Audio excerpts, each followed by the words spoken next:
question and answer. How did we prepare to meet the right person? Well, the short answer of it, I think, is that God prepared us to be ready to meet the right person, to meet each other. For me, I had been living alone for 8 years, and during that time, God was just drawing me closer to Him, helping me to understand Him and what He was like and why I was here and what life is all about and everything during that time. And toward the end of it, I was wanting to meet somebody to be able to share life with. And so I started praying about meeting somebody, and I had basically had a list of things that I knew I should be looking for in a person to be with. Someone, definitely number one, somebody that was living for God, had God first, somebody that was interested in being a part of raising children, because I had our oldest son at that time, and I'd been praying about it for a little while, and I got to the point where it wasn't happening. It didn't seem like the right person was coming.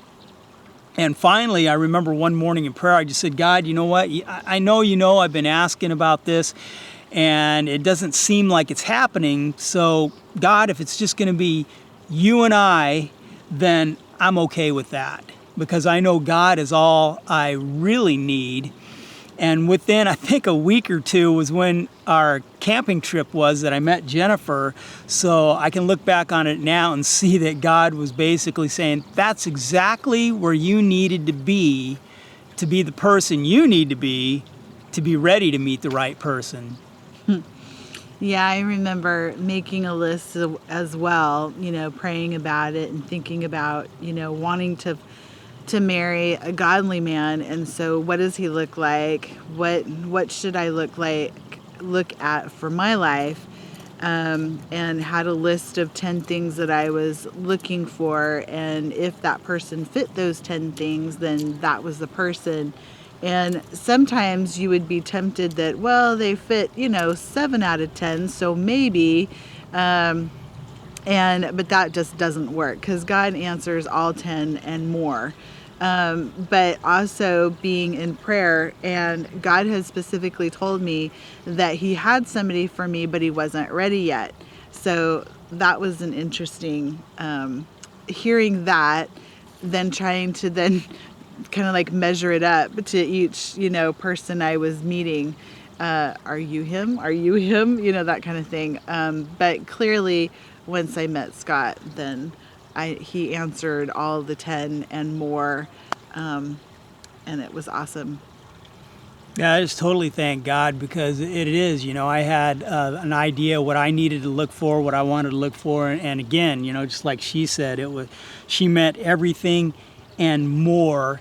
And we just celebrated our 10th year anniversary, and I can say that, we're best friends. I couldn't imagine living life without her, and am just so thankful and just feel like I love her more all the time, and she's my best friend, and just don't want to be without her. We just love doing things together, so it's really cool. Thank God that in His timing, He'll bring the right person. So if you're one of those waiting for or looking for the right person, don't push it. Don't try to make the wrong person right, because it won't work out good. Just trust God and allow Him to lead you, and just grow close to God. Just draw close to God, because that is what's going to help you to be ready to meet that right person. And, we have a living testimony, and just really thankful that we did trust God. Well, I think like Scott was talking about when he said that he got to a point where he said, okay, God, if it's just you and I, and it's just our relationship, and that's it, then okay. And that really is an important relationship to take into your marriage, and needs to be a consistent relationship, because it's great to have, you know, your tangible spouse to hang out with, but the reality is your spouse cannot complete all of those empty spaces in your life. Those are empty spaces that only God is meant to fill. So if we haven't learned how to have a relationship with him first, then that can be a problem area in our marriage, because we're looking to our spouse to fill those spaces that he or she isn't meant to fill. And then we get disenchanted and disillusioned and fall out of love kind of deal. And that's just a trap. Yeah, we all come in, you know, a lot of times we're opposites and we're different people with different ways of thinking, different ideas. And when you both come in with God at the center, when you go through difficult times or have challenges or disagreements, we go to God and ask him, what should we do? And then we go with what God tells us. And it's just awesome to be able to do that and not have to live with these challenges and things that never get solved, or trying to fight for your way or for her way. But, you know, what is God's way? It's always the best way, and just brings us through anything that we come up against. Good stuff. So that's a little more than how we prepared to meet the right person.